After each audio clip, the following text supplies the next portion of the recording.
नमस्कार, आप देख रहे हैं जन टीवी और मैं आपके साथ आकांक्षा पारिक। खबरों की शुरुआत से पहले एक नजर हेडलाइंस पर। पूर्व पीएम मनमोहन सिंह के निधन से उत्तराखंड में शोक की लहर। प्रदेश में राज्य सरकार ने 7 दिन के राजकीय शोक का किया ऐलान। झुका रहेगा आधा तिरंगा, नहीं होगा कोई भी सरकारी मनोरंजक कार्यक्रम। उत्तराखंड में निकाय चुनाव के लिए नॉमिनेशन की प्रक्रिया शुरू। मेयर, अध्यक्ष और पार्षद पद के लिए नामांकन पत्र खरीदने पहुंचे उम्मीदवार।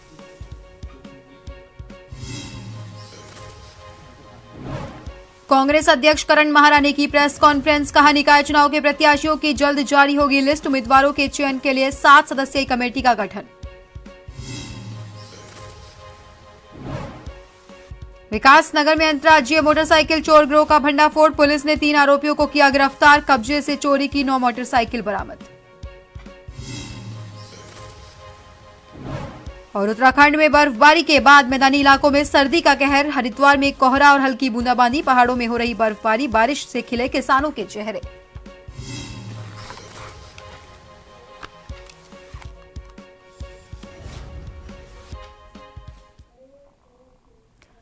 भारत के पूर्व प्रधानमंत्री डॉक्टर मनमोहन सिंह के निधन से देश भर में शोक की लहर है। सत्ता पक्ष विपक्ष से लेकर नेता अभिनेता और आमजन डॉक्टर मनमोहन सिंह को श्रद्धांजलि अर्पित कर रहे हैं। उनके निधन पर उत्तराखंड सरकार ने भी 7 दिन का राजकीय शोक घोषित किया है। इस दौरान राष्ट्रीय ध्वज आधा झुका रहेगा। आपको बता दें, 92 साल के पूर्व प्रधानमंत्री डॉक्टर मनमोहन सिंह को तबीयत बिगड़ने पर रात करीब 8 बजे दिल्ली एम्स में भर्ती करवाया गया था। गुरुवार रात करीब 10 बजे उन्होंने आखिरी सांस ली। डॉक्टर मनमोहन सिंह 2004 से 2014 तक 2 बार भारत के प्रधानमंत्री रहे और उन्होंने यूपीए सरकार का नेतृत्व किया। डॉक्टर सिंह के निधन पर केंद्र सरकार ने अपने सारे कार्यक्रम रद्द कर दिए हैं। कांग्रेस ने भी अपना राष्ट्रीय अधिवेशन बीच में ही रद्द कर दिया। दिल्ली में डॉक्टर सिंह के घर पर उन्हें श्रद्धांजलि अर्पित करने वालों का तांता लगा है। प्रधानमंत्री नरेंद्र मोदी ने भी डॉक्टर सिंह के आवास पर जाकर दिवंगत आत्मा को श्रद्धांजलि अर्पित की। मुख्यमंत्री पुष्कर सिंह धामी ने भी देहरादून में डॉक्टर सिंह के चित्र पर पुष्प अर्पित कर उन्हें श्रद्धांजलि दी।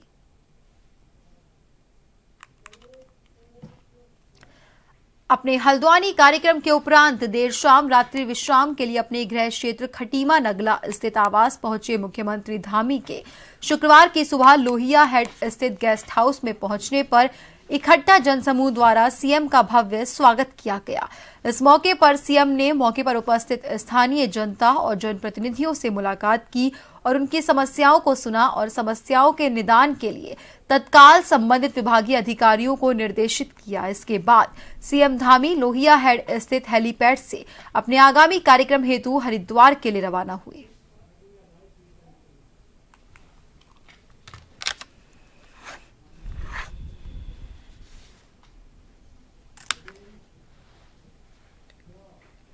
उत्तराखंड में निकाय चुनाव के लिए नामांकन की प्रक्रिया शुरू हो गई है, लेकिन अब तक कांग्रेस अपने प्रत्याशियों को लेकर निर्णय नहीं ले सकी।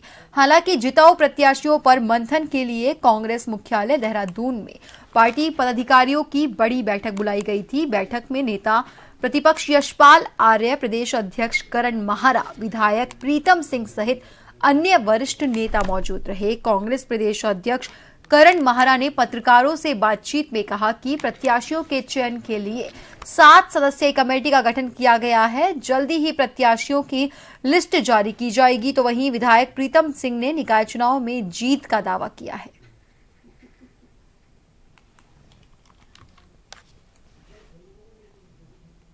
नामांकन की प्रक्रिया चालू है। हम लोग काफ़ी कुछ कर चुके हैं। 7 लोगों की एक कमेटी है जिसमें मुझे मिलाकर 5 अध्यक्ष गण रहे हैं। 4 पूर्व अध्यक्ष हैं और मैं 5वां हूं। और उसमें डॉक्टर हरक सिंह रावत जी, हमारे डिप्टी लीडर भुवन कापड़ी जैसे लोग भी हैं। तो उम्मीद है कि अच्छे ही निर्णय होंगे और जो पार्टी के हित में होंगे, समाज के हित में होंगे, वो निर्णय लिए जाएंगे। देखिए, निकाय चुनाव है, कांग्रेस पूरी मजबूती के साथ निकाय चुनाव लड़ने का काम करेगी और मैं समझता हूं कि अध्यक्ष जी आज जो है सूची भी जारी करेंगे, तो हम मजबूती से लड़ेंगे और हर चुनाव हमारे लिए महत्वपूर्ण है। निकाय चुनाव नहीं, हमारे लिए हर चुनाव महत्वपूर्ण है। हमने जब जब भी चुनाव हुआ है पूरी ताकत से एकजुटता से लड़ने का काम किया है। इस निकाय चुनाव को भी हम पूरी मजबूती के साथ एकता के साथ लड़ने का काम करेंगे और जीतने का काम करेंगे। निकाय चुनाव के प्रत्याशियों के चयन को लेकर बीजेपी प्रदेश मुख्यालय में चुनाव समिति की बैठक हुई, जिसमें चुनाव समिति के सदस्यों ने गहनता से मंथन किया। बैठक खत्म होने के बाद गढ़वाल सांसद अनिल बलूनी ने कहा कि नगर पालिका नगर पंचायत प्रत्याशियों के नामों पर मुहर लगाते हुए निगम महापौर के नामों को संस्तुति के लिए केंद्रीय नेतृत्व को भेजा गया है। वहीं बैठक में सर्वसम्मति से सभी पालिका और नगर पंचायत के अध्यक्ष उम्मीदवारों के नामों को अंतिम रूप दिया गया। वहीं निगम महापौर के नामों का पैनल केंद्रीय नेतृत्व की सहमति के लिए भेजा गया। उन्होंने कहा कि 1-2 दिन के भीतर प्रत्याशियों के नामों की पहली सूची जारी हो जाएगी।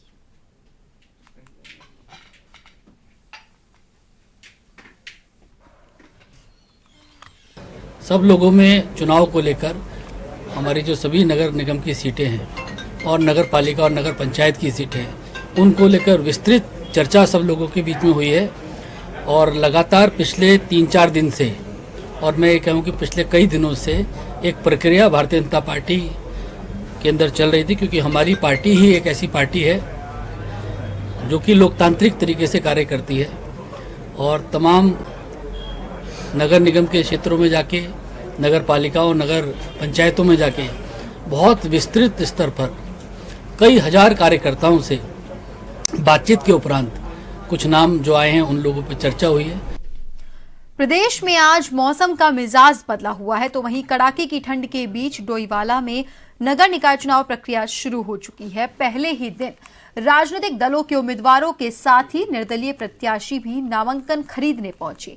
डोईवाला में हल्की फुल्की बूंदाबांदी के बावजूद चुनावी सरगर्मियों से राजनीतिक पारा गर्म है। हालांकि अभी कांग्रेस और भाजपा दोनों ही राजनीतिक दलों ने प्रत्याशियों की घोषणा नहीं की है। इसके बावजूद चुनावी मैदान में कूदने वाले कार्यकर्ता अपने अपने नामांकन पत्र खरीदने पहुंचे।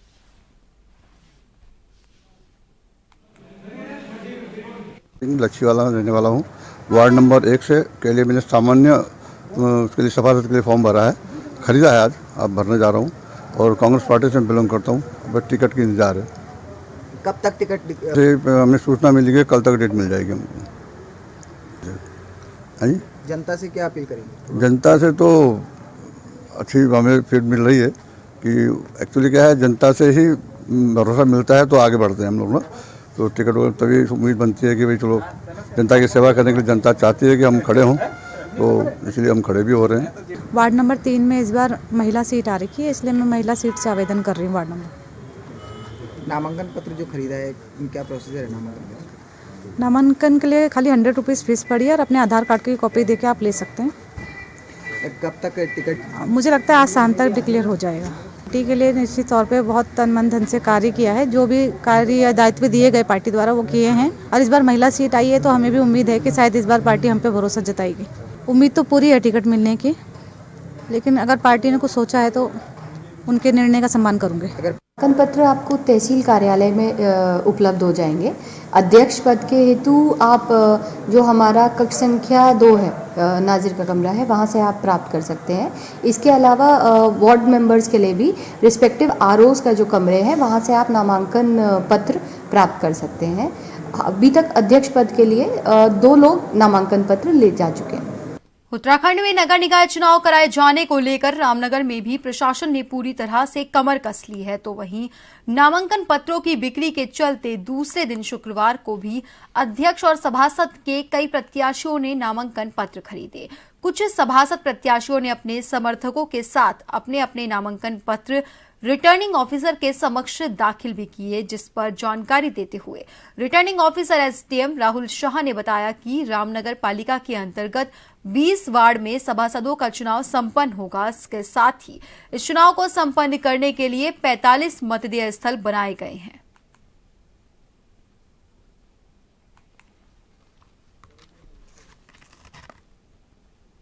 नगर निकाय चुनाव 2024 के तिस्कर नगर पालिका रामनगर के विभिन्न पदों जिसमें सदस्य पद एवं अध्यक्ष पद के निर्वाचन हेतु नामांकन आज से प्रारंभ हो गया है।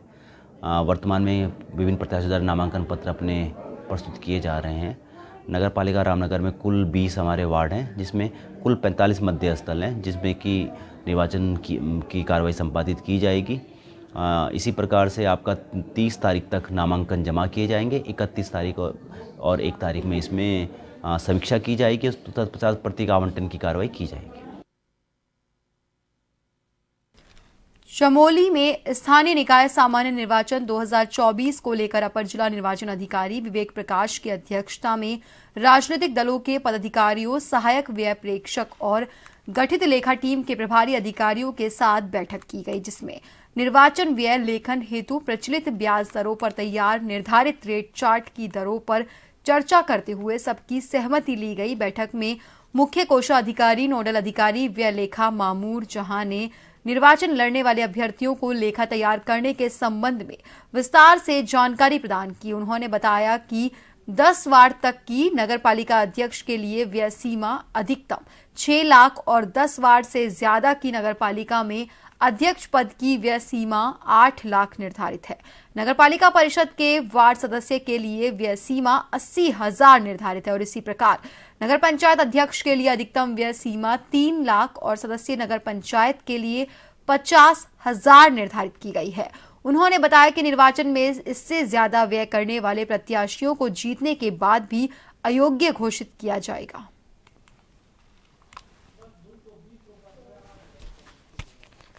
जो नगर निकाय चुनाव जो हो रहा है उस संबंध में जो है पॉलिटिकल पार्टीज के प्रतिनिधियों के साथ जो बैठक की गई है कि रेट लिस्ट के विषय में तो उनको जब सामग्री यूज करेंगे चुनाव में इलेक्शन में खर्च करेंगे यूज करेंगे, रेट कैसे डिसाइड इसका होगा इस विषय में बैठक की गई है।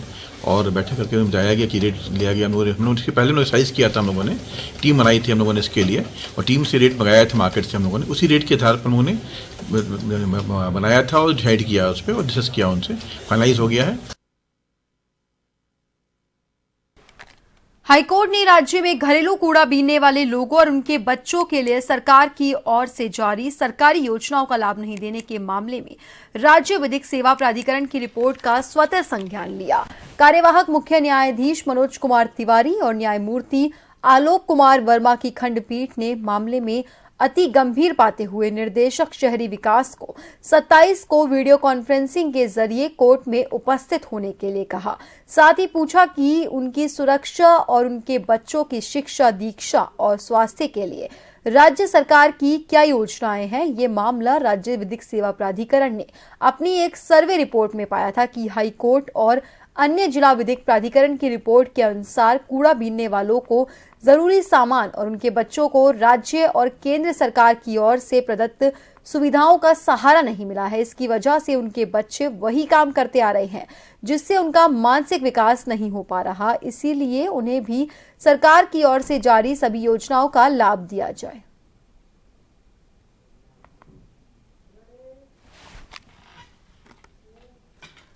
हरिद्वार पहुंचे कृषि मंत्री गणेश जोशी कंबल वितरण कार्यक्रम में शामिल हुए। फेरूपुर में ग्रामीण कल्याण समिति द्वारा आयोजित कार्यक्रम में 22 गांव के 700 परिवारों को कंबल बांटे गए।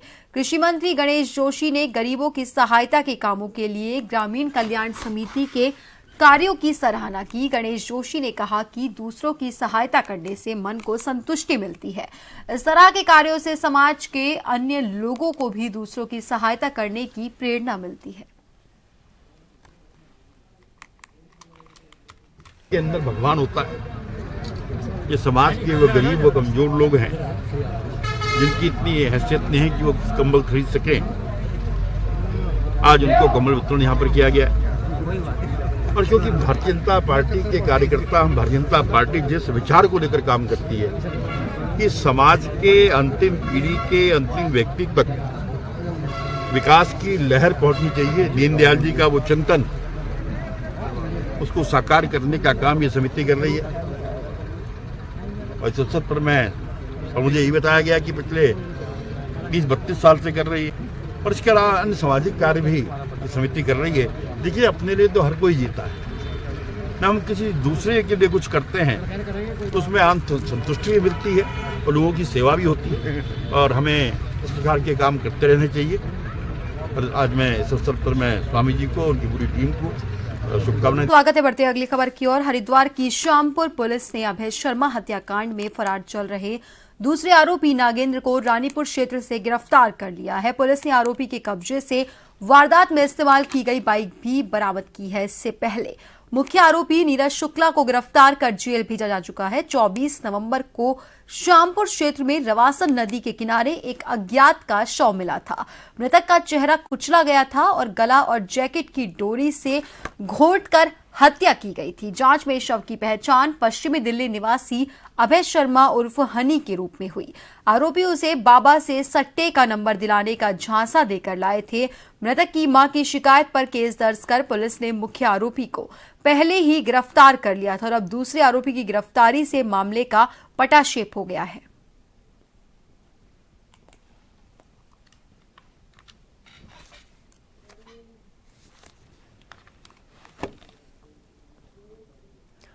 विकासनगर पुलिस ने अंतर्राज्यीय मोटरसाइकिल चोर गिरोह का भंडाफोड़ किया। पुलिस ने आरोपियों के कब्जे से चोरी की 9 मोटरसाइकिल बरामद की है। इस मामले में पुलिस ने 3 आरोपियों को गिरफ्तार किया, जबकि पुलिस पूछताछ में 3 अन्य आरोपियों के नाम सामने आए, जिनकी धरपकड़ के लिए पुलिस ने प्रयास शुरू कर दिए हैं। दरअसल कल देर शाम विकासनगर कोतवाली क्षेत्र अंतर्गत कुल्हाल क्षेत्र से चेकिंग के दौरान चोरी की एक मोटरसाइकिल के साथ 2 युवकों को गिरफ्तार किया गया, जिनकी निशानदेही पर धोला तप्पड़ क्षेत्र से खंडहर में छिपा कर रखी गई। चोरी की 8 अन्य मोटरसाइकिल बरामद करते हुए प्रकाश में आए एक अन्य आरोपी को भी अरेस्ट किया गया। गिरफ्त में आए आरोपियों के खिलाफ संबंधित धाराओं में मुकदमा दर्ज कर कोर्ट में पेश किया गया, जहां से उन्हें जेल भेजा गया।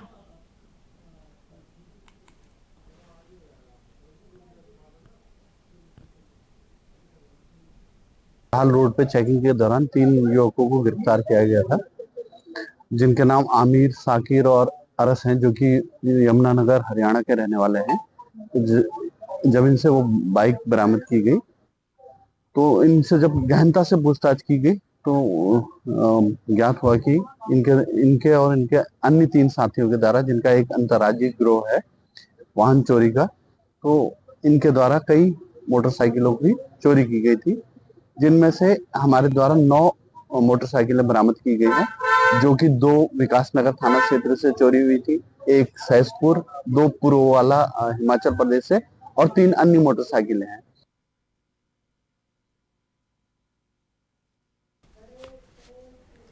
केंद्र सरकार की बाहरी सहायतित योजना के तहत 1800 करोड़ रुपए ऋषि नगरी का विकास होगा। इसमें बुनियादी सुविधाओं को विकसित कर देश दुनिया के तीर्थाटकों और पर्यटकों के साथ ही स्थानीय लोगों के लिए बेहतर इंतजाम किए जाएंगे। क्षेत्रीय विधायक और कैबिनेट मंत्री प्रेमचंद अग्रवाल ने कहा कि प्रधानमंत्री नरेंद्र मोदी का उत्तराखंड से विशेष लगाव है, जिसके तहत प्रधानमंत्री नरेंद्र मोदी ने ऋषिकेश को 1800 करोड़ की सौगात दी है। इससे योग नगरी का विकास किया जाएगा। कैबिनेट मंत्री प्रेमचंद अग्रवाल ने बताया कि केंद्र सरकार की बाहरी सहायतित परियोजना के तहत ऋषिकेश, मुनि की रेती तपोवन और स्वर्गाश्रम में वेडिंग जोन, सीवरेज सिस्टम, पेयजल आपूर्ति, नगरीय यातायात प्रबंधन, बाढ़ प्रबंधन, हरित विकास और सौंदर्यकरण और पार्किंग कार्य किए जाने हैं। 6 सालों के भीतर इन कार्यों को किया जाना प्रस्तावित है, जिसमें प्रथम चरण में 900 करोड़ और दूसरे चरण में 900 करोड़ रुपए खर्च होने हैं।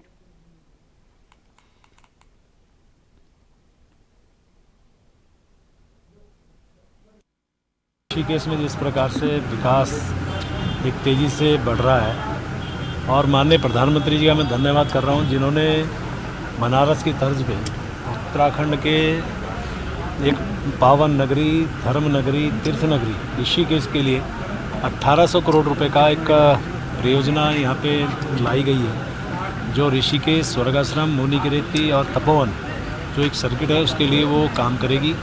3 सेक्टर्स में इसमें काम होंगे, जिसमें घाट निर्माण होगा, जिसमें पार्किंग का होगा, जिसमें हमारे अन्य डेवलपमेंट होंगे। और स्वाभाविक तौर से ऋषिकेश विश्व की एक ऐसी प्रसिद्ध नगरी है जिसे योग नगरी के रूप में भी जानते हैं। योगा की अंतर्राष्ट्रीय राजधानी के रूप में भी जानते हैं, और जब इसका विकास होगा तो एक इसका स्वरूप बदलेगा। उत्तराखंड में बर्फबारी के बाद मैदानी इलाकों में सर्दी का कहर, हरिद्वार में कोहरे और हल्की बूंदाबांदी।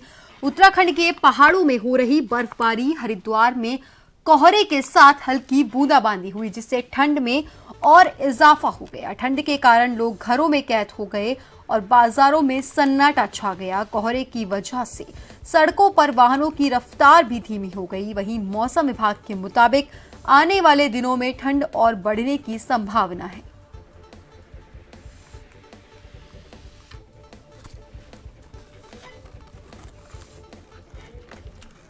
लक्सर में मौसम का मिजाज बदल गया। आसमान में काले घने बादल छा गए। सुबह से ही रिमझिम बारिश हो रही है। सर्दी में भी इजाफा हो गया है और सर्दी का प्रकोप बढ़ने लगा है। बारिश से ठंड में बढ़ोतरी और मौसम सुहाना हो गया। तो वहीं दूसरी ओर ये बारिश किसानों की गेहूं की फसलों के लिए एक वरदान साबित हो रही है। लक्सर क्षेत्र में हो रही रिमझिम बारिश से किसानों के चेहरों पर मुस्कान दिखी।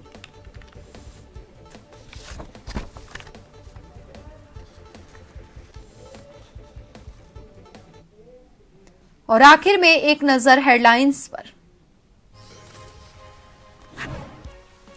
पूर्व पीएम मनमोहन सिंह के निधन से उत्तराखंड में शोक की लहर। प्रदेश में राज्य सरकार ने 7 दिन के राजकीय शोक का किया ऐलान। झुका रहेगा आधा तिरंगा, नहीं होगा कोई भी सरकारी मनोरंजक काम। उत्तराखंड में निकाय चुनावों के लिए नॉमिनेशन की प्रक्रिया शुरू। मेयर, अध्यक्ष और पार्षद पद के लिए नामांकन पत्र खरीदने पहुंचे उम्मीदवार। कांग्रेस अध्यक्ष करण माहरा ने की प्रेस कॉन्फ्रेंस। कहा, निकाय चुनाव के प्रत्याशियों की जल्द जारी होगी लिस्ट। कांग्रेस के चयन के लिए 7 सदस्यीय कमेटी का गठन। विकासनगर में अंतर्राज्यीय मोटरसाइकिल चोर गिरोह का भंडाफोड़। पुलिस ने 3 आरोपियों को किया गिरफ्तार। कब्जे से चोरी की 9 मोटरसाइकिल बरामद। और उत्तराखंड में बर्फबारी के बाद मैदानी इलाकों में सर्दी का कहर। हरिद्वार में कोहरा और हल्की बूंदाबांदी। पहाड़ों में हो रही बर्फबारी, बारिश से खिले किसानों के चेहरे।